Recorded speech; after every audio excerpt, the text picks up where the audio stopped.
Dando sequência, então, às nossas conversas aqui a respeito do percurso semiótico do lactante sujeito John, eu vou mostrar para vocês aqui, segunda parte da canção God, Deus, que é matéria de análise a partir de agora. Então vamos lá. Olha aí. Essa ladainha parecida, ou que nos faz lembrar a ladainha católica do não crer. A Maria cheia de graça, é uma ladainha, né? Não creio, não creio, não creio, não creio, não creio, não creio, não creio, não creio. Então ele não crê na magia, no I Ching, na Bíblia, no tarô, no Hitler, em Jesus, em Kennedy, em Buda, mantra, Gita, yoga, Reis, Elvis, Zimmerman, que é o Bob Dylan, e Beatles. Eu só acredito em mim, em yoga e em mim, e essa é a realidade. Quer dizer, todos os demais aí que ele acreditava antes, pressupostamente, né, são mentira agora. Então essa é a parte da canção que nós vamos analisar na nossa conversa de hoje, tirada da minha tese de doutorado, né, o percurso semiótico do lactante sujeito John, The God Man, o Homem-Deus. Né, lembrando que, além da base científica tirada dessa tese, são os artigos que eu publiquei ao longo de mais de 20 anos de história acadêmica. Então, o John ele afirma que Deus é um conceito, né? E ele afirma aí o seu ceticismo, né, nesse Deus bíblico logo na introdução da sua canção. Então, ele é o sujeito séptico, né? E enquanto ao seu percurso narrativo, o sujeito da não crença. Então é nesse segundo, né, nesse segundo trecho da música, nesse segmento número 2 da canção God, que o narrador nega essa série de figuras portadoras de valores sagrados e outros profanos, né, que vemos aí como destinadores sociais. Por que são figuras emblemáticas e são destinadores sociais? Esses mitos nos quais ele nega, né, os quais ele nega. Pensamos que John acreditava em cada um deles no passado, né, com os Beatles, mesmo porque até em Cristo, né, e em Deus, é possível que ele tenha acreditado quando ele era criança. Ele disse aos 8 anos, numa entrevista que ele deu, que aos 8 anos, I've just seen God sitting by the fire, quer dizer, eu acabei de, sitting by the fireplace, então, quer dizer, eu acabei de ver Deus sentado ao lado da lareira, né? Então ele ia à escola dominical de St. Peter, da igreja de St. Peter, em Walton, em Liverpool, era levado pela tia Mimi, que o criou. Então ele conhecia a Bíblia, conhecia Deus, foi ali às escolas bíblicas nos domingos pela manhã. E então, em 1900 no final aí da década de 60, então ele vai criar esse texto aí e dizer que Deus não existe, não é? E vai desfazer a sua crença em todas essas figuras emblemáticas aqui que nós vimos aqui na segunda parte do seu texto, né? Então, há motivo, né, para nós pensarmos que John, no passado, ele acreditava nessas figuras todas. Por quê? Porque ele refere-se ao sonho, né? The dream is over, é a terceira parte da música e última parte que nós vamos analisar. Então, o sonho acabou. Então, quando ele se refere que o sonho acabou, né, que ontem ele era o Horus, né, aquela figura enigmática possível do livro de Jó, Leviatã, ou o Leão Marinho, né? O Horus é também um personagem tirado de Lewis Carroll, né?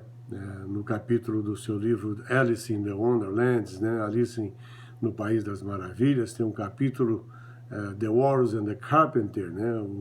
O Leão Marinho e o Carpinteiro, né? Então o Leão Marinho seria o sujeito provocador, que questiona aí o capitalismo, né? Então ele era esse sujeito questionador da época dos Beatles, da época do sonho, né?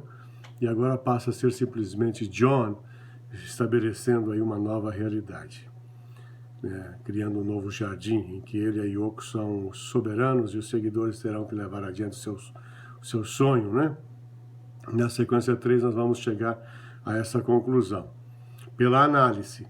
Então, John outrora, tempos anteriores, como parte dos Beatles, o grupo no qual ele nega a sua fé, a última, entidade aí emblemática, portadora de valores sociais, os Beatles, que tem fãs, por todo o mundo, logo é uma figura emblemática, portadora de valores, para esse público.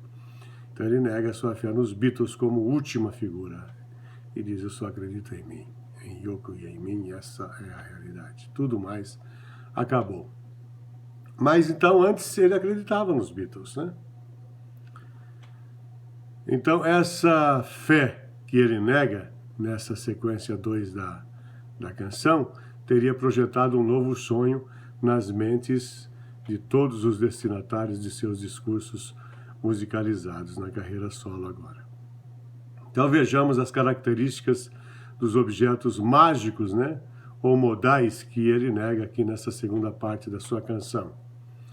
Nós temos os objetos hipotáxicos, que são os elementos utilizados pelo sujeito para realizar a sua performance, e o objeto epistemologicamente falando, é aquilo que é pensado ou percebido como distinto do ato de pensar e do sujeito que o pensa, conforme o Greimas, Vou citar o Greimas: só a relação entre o sujeito e o objeto do conhecimento os institui como existentes, e distintos um do outro. Palavras do Greimas, está no dicionário que ele escreveu junto com o Cortés, sem data.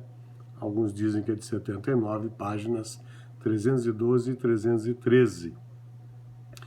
Essa atitude para Greimas está em concordância com a proposta estrutural da semiótica. Assim, o objeto só existirá em função do sujeito, como o enunciado só existe em função da enunciação, sendo uma posição formal que só pode ser conhecida por suas determinações também, elas de natureza relacional. Então é pela relação que eles existem, tanto o sujeito quanto o objeto. Eles são hipotáxicos porque estão numa relação hierárquica, de conteúdo com os sujeitos, como subordinados destes, utilizados para os modalizar, isto é, instituí-los do poder, torná-los competentes no desempenho de seu programa narrativo. Então, Greimas afirma que o sujeito competente e desempenhante é aquele sujeito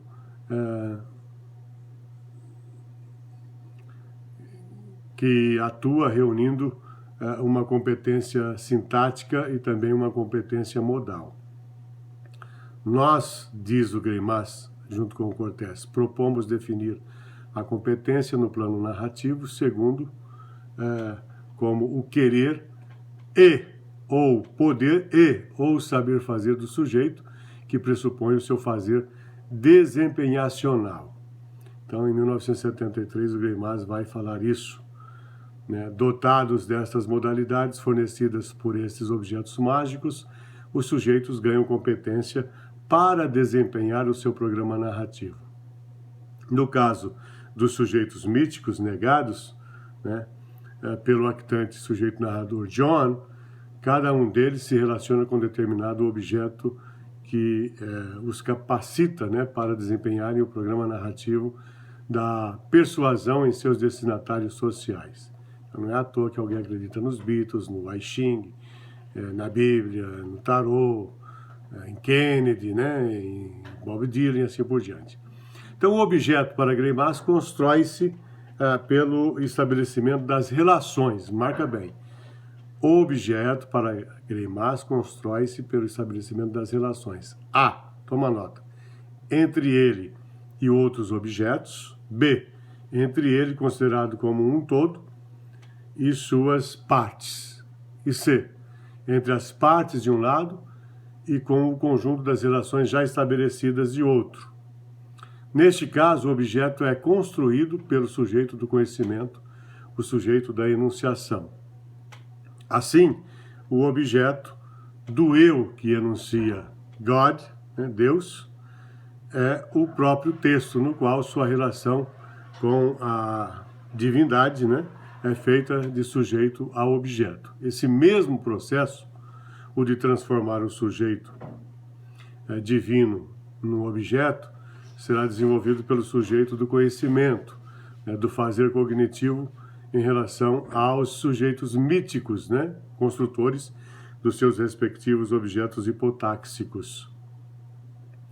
Percebe-se assim uma característica de um sujeito narrador que não só quer colocá-los em situação de subordinação, desencadeando a categoria superior versus inferior, no caso, só acredita em mim, quer dizer, agora eu sou superior a todos eles, né?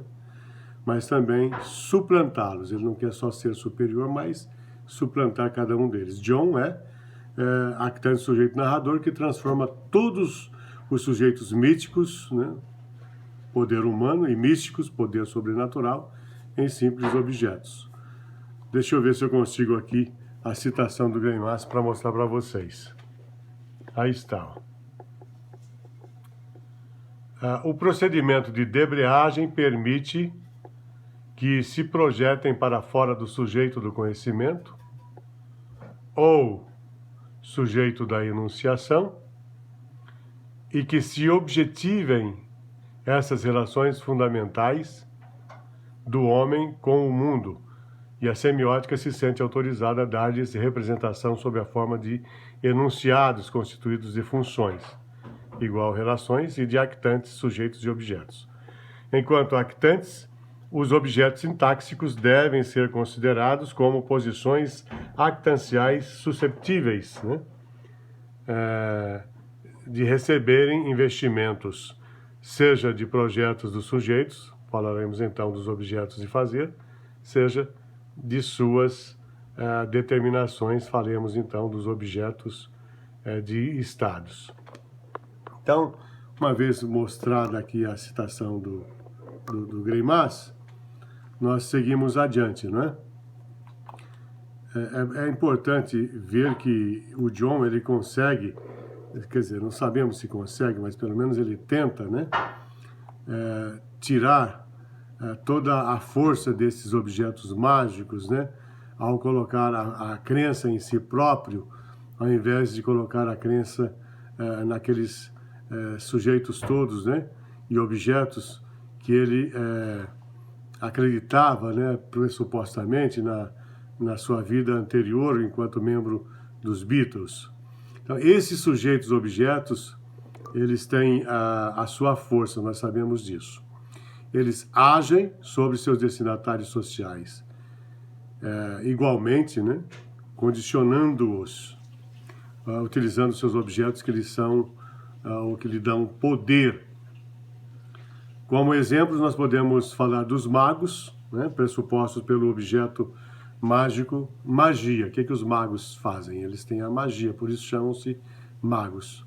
Dos chineses, em relação ao I Ching, em inglês, e I Ching em português, que é o livro das mutações, né? De Jesus, que é o sujeito posto em referência à Bíblia, em que está englobada a cultura cristã, né? E também do tarô, né, por exemplo, que é originário da cultura oriental, modalizador dos tarólogos, de Hitler, né, que ele nega, sujeito praticante do nazismo, de Kennedy, né, figura do capitalismo americano e também do catolicismo, que o Kennedy era católico, né. Você tem aí Buda da cultura oriental em referência ao mantra, ao Gita, e a Yoga, né, também da cultura oriental. De Elvis, né, em relação aos reis do Iê, Iê, Iê, né, que eram os Beatles, né, e a música, né, de Zimmerman, que é o nome de Robert Allen Zimmerman, que é o nome do Bob Dylan. Bob Dylan, para quem não sabe, é um pseudônimo criado pelo Robert Allen Zimmerman para se projetar aí na indústria cultural, né? O Bob Dylan cria esse pseudônimo inspirado naquele poeta Dylan Thomas, né? Então, e também, quer dizer, era o representante dos judeus, depois se converteu ao protestantismo, depois do protestantismo se converteu ao catolicismo, não sei exatamente o que o Bob Dylan é hoje, mas enfim, ele é o representante, né, dos judeus e da música, né, do movimento de contracultura, participante da mensagem do Blowing in the Wind, né, contra as guerras, contra a Guerra Civil Americana, enfim. Então ele vai negar também o Zimmerman e nega a si mesmo enquanto membro dos Beatles, que eu não acredito nos Beatles, mas ele foi membro dos Beatles. Então há uma autonegação aí, se formos considerar que ele foi parte dos Beatles. E enquanto parte dos Beatles, ele foi, né, o Walrus, foi o Dreamweaver, foi o tecelão do sonho, né, produtor cultural na época da década de 60, né, ali. Então esses sujeitos míticos e místicos, né, num livro chamado The Silence of Jesus, né, James Breach, ele explica que in contemporary usage, myth means a fiction or something commonly held to be true, but it is false. Então, no uso contemporâneo, né, mito significa uma ficção ou algo comumente associado a ser verdadeiro, mas na verdade é falso. Então essa definição que o James Breach dá para mito. Não é nesse sentido que nós focalizamos os sujeitos míticos aqui, mas segundo o vocabulário técnico da exégese do Novo Testamento, em que o termo mito é usado em sentido preciso, emprestado da história da religião, uma vez que o actante sujeito narrador refere-se à divindade, à Bíblia, né? A Jesus, né? O Verbo encarnado, a divindade mística, né? Neste caso, o mito Jesus é também uma figura mística e humana que ocupa um espaço considerável no seio da cultura cristã, né? Dividindo a história em dois tempos, antes e depois da sua manifestação, né? Eu vi um dia desses uma notícia de que parece que o Dória, o governador de São Paulo, queria mudar esse antes e depois de Cristo, né, por alguma razão. Não sei se é fake news ou não, mas enfim. O Timothy Scherer, em American Popular Music, Readings from the Popular Press, no volume 2, The Age of Rock, afirma os mitos, né, como parte do nosso cotidiano. Ele vai dizer, myths are part of our daily rituals, our worship, our habits, and within the realm of popular culture, myths are crucial because they provide a deeper level of meaning than history would normally accord certain activities. The myth of success, for instance, transforms the pursuit of wealth and material goods into a capital or capitalist version of the Grail quest. Então eu vou traduzir aqui, ó. Mitos são parte de nossos rituais diários, nosso culto, nossos hábitos, e dentro do reino da cultura popular, mitos são cruciais porque eles fornecem um significado mais profundo do que a história normalmente concederia a certas atividades. O mito do sucesso, por exemplo, transforma a busca da riqueza e produtos materiais numa versão capitalista da busca do santo grau. Palavras aqui do Timothy Scherer, que eu cito aqui na minha tese. John não os deseja como parte da sua vida diária e faz questão de negar a sua fé nesses mitos todos. Ele demonstra a sua não adoração por cada um deles pela a negação da sua fé. Não acredito, não acredito, não acredito. Podem até ter tido sua importância como formadores de sua visão de mundo, mas agora devem ser enterrados, esquecidos, remetidos a um passado em que está a dor, como nós vimos na sequência primeira, que conduz a repulsa, né, melhor dizendo, a repulsa generalizada nessa sequência 2 e ao fim do sonho coletivo na sequência 3, nós vamos ainda examinar. A dor de John, da sequência 1, originária do seu passado, yesterday, como nós vamos ver na sequência 3, deve ser enterrada com o sonho coletivo, também participante do passado.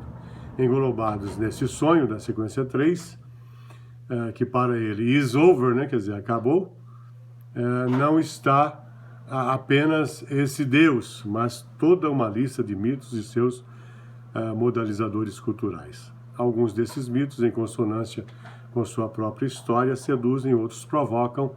Há também aqueles que intimidam e aqueles que tentam, de acordo com o perfil de seus destinatários sociais. A negação dessas figuras emblemáticas, inseridas na segunda sequência do seu enunciado, permite com que nós não divaguemos, né? Mas embreemos, né? Embreemos, né? E debreemos também. Então vamos aí rapidamente à enunciação e voltamos ao texto. Nesse processo, os sujeitos são vistos como entidades míticas, né? E reificadas juntamente com seus objetos hipotáxicos. Espero que você tenha gostado. Próxima conversa, nós vamos falar entre o saber e o crer. O que existe entre o saber e o crer do sujeito? Ainda examinando a letra de God, Deus, de John Winston Lennon. Grande abraço e até a próxima.